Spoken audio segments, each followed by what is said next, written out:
अगर उनमें से आप कुछ फैक्ट्स या रीजंस को फॉलो नहीं करते हैं तो हो सकता है आपका रिलेशनशिप बहुत जल्दी ख़राब हो जाएगा। हेलो दोस्तों, नमस्कार। कैसे हैं आप सभी? मैं आपका अपना दोस्त केशव पहावा स्वागत करता हूं आपका फिर से एक बार डिफरेंट सोच प्लेटफॉर्म पर, जहां आप खुद को इम्प्रूव करते हैं पहले से बढ़िया तरीके से। दोस्तों, आज का टॉपिक हमने बड़ा ही सिलेक्टेड रखा है, relationship. Why our relationship doesn't get successful. हमारे रिलेशनशिप कामयाब क्यों नहीं होते हैं। मैंने ये टॉपिक इसलिए चूज़ किया है, मुझे पता है इस पर पहले बहुत सारे विद्वानों ने, बहुत से फिलोसफर्स ने अपने अपने व्यूज़ दे रखे हैं, ओपिनियंस दे रखे हैं, बट स्टिल मुझे ऐसा लगता है कि अगर मैं अपने पर्सनल एक्सपीरियंस और पर्सनल ऑब्जर्वेशन के बेस पे अगर इसको डिस्क्राइब करूँगा तो शायद आप लोग इसे ज़्यादा रिलेट कर पाएंगे। क्योंकि हमारे साथ ऐसा बचपन में अक्सर होता था, स्कूल कॉलेजेस में भी इवन हुआ है हमारे साथ, कि हमें टीचर से अच्छा एक ऐसा दोस्त मिल जाता था जो बड़ा बेहतरीन तरीके से हमें समझा देता था और एग्ज़ाम्स टाइम पे पास करवाने में भी हमारी मदद करता था। तो मुझे लगता है सेम एज ग्रुप से आप अच्छे से रिलेट कर पाते हैं रेदर देन योर टीचर्स और मेंटर्स। तो आज इस टॉपिक को रखने का मेरा मेन रीज़न यही है। चलो बात करते हैं इसके बारे में। पहले मैं बड़ी सिंपल वे में आपसे पूछूंगा कि रिलेशनशिप क्या चीज़ है। अगर आप लोग इसको डिस्क्राइब करने में सक्षम होंगे, relationship is nothing more than just a true real mutual understanding. Relationship mutual understanding के अलावा कुछ भी नहीं है, बट उसकी कुछ फैक्ट्स हैं, कुछ रीज़न हैं जिस पे वो बहुत ज़्यादा रिलाई करता है। अगर उनमें से आप कुछ फैक्ट्स या रीजंस को फॉलो नहीं करते हैं तो हो सकता है आपका रिलेशनशिप बहुत जल्दी ख़राब हो जाएगा। जैसा मैंने बहुत से केसेस में देखा भी है कि मैक्सिमम लोगों का जो रिलेशनशिप है वो 2-3 महीने, जो आजकल चल रहा है, या 6 महीने, इससे ज़्यादा नहीं चल पाता है। उसके रीज़न्स हैं, हम बात करते हैं उन रीज़न्स पे। तो चलिए देखते हैं, मैंने यहाँ कुछ रीज़न्स लिखे हुए हैं। फर्स्ट मेरे पास लिखा है फॉर्मेलिटी। आज बात करते हैं कि फॉर्मेलिटी रिलेशनशिप को सक्सेसफुल क्यों नहीं होने देती है। आप देखिएगा, जब हम किसी नए व्यक्ति से मिलते हैं, या किसी भी जेंडर का वो हो, अगर मेल है तो वो फीमेल से मिलता है, अपोजिट जेंडर, अगर फीमेल है तो वो मेल से मिलती है, तो वो लोग स्टार्टिंग में बड़े फॉर्मल होते हैं। जैसे वो आप से शुरू करते हैं कि हाँ जी, आपने ये किया, आपने ये नहीं किया, आपने क्या खाया, आपने नहीं खाया। देन धीरे धीरे वो आपसे तुम तक आते हैं। देन तुम से वो फिर तू तक आते हैं कि हाँ, तू ये काम कर, मैं ये काम नहीं करूँगी, तू ये कर, तूने ये नहीं किया, तूने वो नहीं किया। तो जो फॉर्मेलिटी है वो धीरे धीरे डिक्रीज़ हो रही होती है। वो लोग फॉर्मल से इनफॉर्मल होते जा रहे हैं।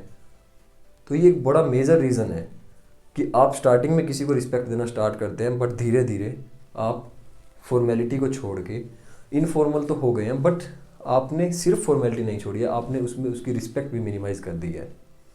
तो please be careful while you are in a relationship.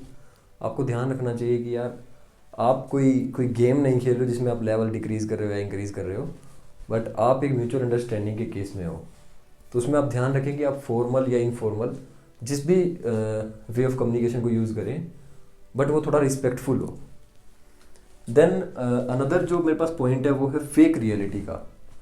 ये मैंने खुद ऑब्जर्व किया है कि हम लोग स्टार्टिंग में जब सामने वाले पर्सन से उसको थोड़ा इम्प्रेस करने के लिए सोचते हैं, तो हम हमेशा ऐसी बातें बोल जाते हैं जो हमारे अंदर है ही नहीं। हाँ, दिस इज़ रियलिटी यार। मैं तुम्हें बताता हूँ कि एक केस मेरे साथ भी ऐसा हुआ कि सामने वाले पर्सन ने मुझे बोला कि मैं बहुत बहुत जल्दी, अगर मुझे कोई चीज़ नहीं मिलती तो मैं बहुत जल्दी चिड़चिड़ा हो जाता हूँ। मतलब मेरा स्वभाव जो है बहुत जल्दी विपरीत हो जाता है, और जबकि वो इसके बहुत अपोजिट है। उसने मुझे बहुत से ऐसी बातें बोली कि मैं घर में इतने काम नहीं करती हूँ, मुझे अपने काम पर करवाने पसंद है, मैं ऐसे लाइफ जीती हूँ, मैं ऐसे। बट जो बातें थी वो रियल नहीं थी। ऐसे ही हो सकता है लड़के भी किसी लड़की से प्रॉमिस करते होंगे कि वो तो बहुत बड़ा बिजनेस करते हैं, बहुत बड़े लोग हैं, वो छोटे काम नहीं करते हैं, ये वो। अगर आप अपनी रियलिटी सामने वाले व्यक्ति से छुपाएंगे तो ध्यान रखना वो कभी ना कभी तो सामने आ ही जाएगी, जिससे कि आपकी आइडेंटिटी के ऊपर ही फ़र्क पड़ने वाला है। आप सामने वाले की नज़र में अपने आप को लो करने वाले हो।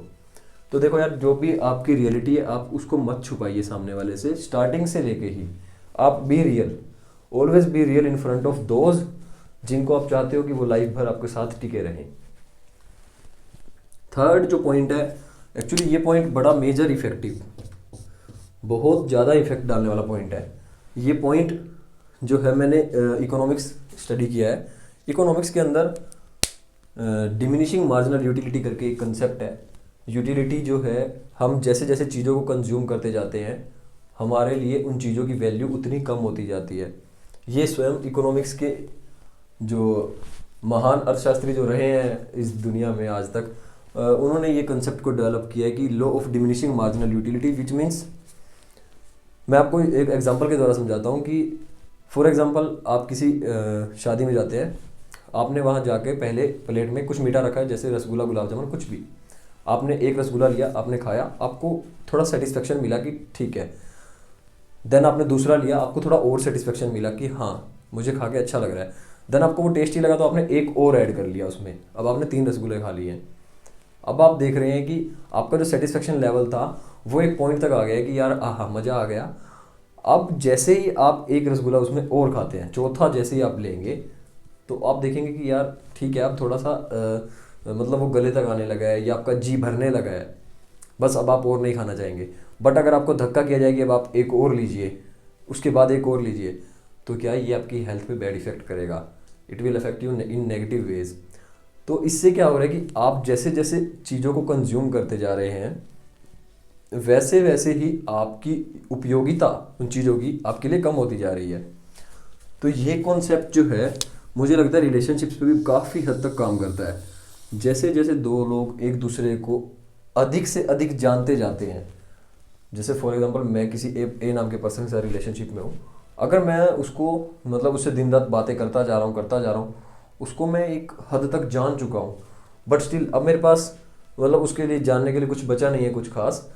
तो अब क्या होगा कि मेरे लिए जो उसकी वैल्यू है वो धीरे धीरे डाउन होती जा रही है, क्योंकि मैंने बहुत ज़्यादा कंज्यूम कर लिया है उस वक्त पे। तो क्या है, ये लो भी काफ़ी हद तक काम करता है। तो आप ऐसा मत कीजिए कि एकदम से किसी भी चीज़ के पीछे इतना पड़ जाएं कि आप उसकी वैल्यू को डिमिनिश करते जाएं। देन फोर्थ पॉइंट जो है, ये भी काफ़ी इंपॉर्टेंट पॉइंट है, effect of positive and negative relationships. देखिए रिलेशनशिप 2 टाइप के चलते हैं, एक पॉजिटिव वे में, एक नेगेटिव वे में, बट ऑलवेज एक बैलेंस रिलेशनशिप जो है काफ़ी अच्छा माना जाता है। पॉजिटिव रिलेशनशिप वो होता है जहाँ दोनों किसी एक कॉमन बात पे हमेशा एग्री कर जाते हैं, कि वो बोलेगा कि ठीक है ऐसे करते हैं, तो दूसरे ने कहा हाँ ठीक है ऐसे करते हैं। अगर आप दोनों सेम बात पे एग्री करेंगे, कि वो बोलेगा ए है तो सामने वाला बोलेगा ए है, तो इससे क्या होगा, सेम बात पे एग्री करने से कुछ इंटरेस्ट नहीं रहता है। देखिए ऐसा माना जाता है ना कि जिस घर में 2 बर्तन होंगे वहाँ बचेंगे तो सही। तो अगर वो नहीं बचेंगे, बिल्कुल स्टिल, बिल्कुल एक स्टैंड स्टिल पोजीशन में पड़े रहेंगे, तो वो रिलेशनशिप इंटरेस्टिंग नहीं रहता है, वो थोड़ा सा बोरिंग नेचर का हो जाता है, जिसकी वजह से दोनों पार्टनर जो हैं वो आपस में इंटरेस्ट लूज़ करने लगते हैं। और वहीं अगर आप बात करें नेगेटिव की, तो अगर आप नेगेटिव रिलेशनशिप में भी चले जाते हैं, तो अगर आप दोनों हमेशा ही किसी भी एक टॉपिक पे एग्री ही नहीं करेंगे, हमेशा ना करते रहेंगे, एक दूसरे के अगेंस्ट खड़े रहेंगे, तो भी ऐसा फील होगा कि यार नहीं, ये मुझे कभी समझ ही नहीं पाता है, ये मुझे कभी समझ ही नहीं पाया है आज तक, या फिर ये मुझे कभी नहीं समझ पाई है। तो इससे क्या होगा, तो भी रिलेशनशिप बहुत जल्दी ख़त्म हो जाएगा, वो काफ़ी लंबे टाइम तक नहीं चल पाएगा। Then 5th and last point जो है, होल्डिंग बैक। आप देखिए अगर कभी कभी ऐसा होता है कि रिलेशनशिप में एक ऐसा वक्त आ जाता है जब सामने वाला पर्सन हमसे दूर जाने के लिए डिमांड कर रहा है, वो थोड़ा स्पेस चाहता है, बट हम उसके पीछे पड़े हुए हैं कि नहीं मैं तुझे स्पेस नहीं दूंगा, या मैं तुम्हें स्पेस नहीं दे सकती, तुमने पहले मुझसे ये प्रॉमिस क्यों किए थे, उस समय तुम ऐसे नहीं थे, या उस समय तुम ऐसी नहीं थी, तुमने झूठ बोला, तुमने चीट किया। तो इस वक्त पे हम क्या कर रहे हैं, उस चीज़ को बार बार पुश बैक कर रहे हैं अपने पास कि नहीं मैं नहीं जाने दूंगा, मैं पकड़ के रखूंगा, या मैं दूर नहीं जाने दूंगी। तो हम उसको बार बार अपनी तरफ पुश कर रहे हैं, होल्ड कर रहे हैं। Sometimes you must heard about a sentence कि 2 धारी तलवार जो है, अगर आप उससे किसी के ऊपर वार करते हैं तो हाथ आपका भी कटता है। ये रिलेशनशिप के केस में ट्रू है कि अगर आप जाती हुई इसी तरीके से किसी चीज़ को बार बार अपनी ओर खींच रहे हैं, तो वो आपको भी उतना ही दुख देगी, तो भी रिलेशनशिप जो है आपका अच्छा नहीं चल पाएगा, वो बहुत जल्दी एंड हो जाएगा। तो यार ये कुछ पॉइंट्स ऐसे हैं जो मुझे लगता है कि मोस्ट इम्पोर्टेंट पॉइंट्स हैं जो मैंने अभी पर्सनली कुछ कुछ लास्ट कुछ ईयर्स में महसूस किए हैं, ऑब्ज़र्व किए हैं कि इनकी वजह से रिलेशनशिप्स बहुत बहुत जल्दी ख़राब हो रहे हैं। तो अगर आप चाहते हैं कि मैं ऐसे ही अपने पर्सनल एक्सपीरियंस और अपनी कुछ जो थोड़ी बहुत ओपिनियन मैं रखता हूँ कि एक अच्छी लाइफ जीने के लिए होनी चाहिए, अगर आपके साथ शेयर करता रहूँ, तो आप मुझे कमेंट करके ज़रूर बताइएगा कि इस तरह की वीडियोस आप और देखना चाहते हैं और अच्छे अच्छे टॉपिक्स पे सुनना चाहते हैं। तो ये वीडियो देखने के लिए आप सभी का बहुत धन्यवाद। मैं फिर मिलूँगा आपसे बहुत जल्द एक नई वीडियो में। तब तक के लिए आप अपना ध्यान रखिए। Thank you.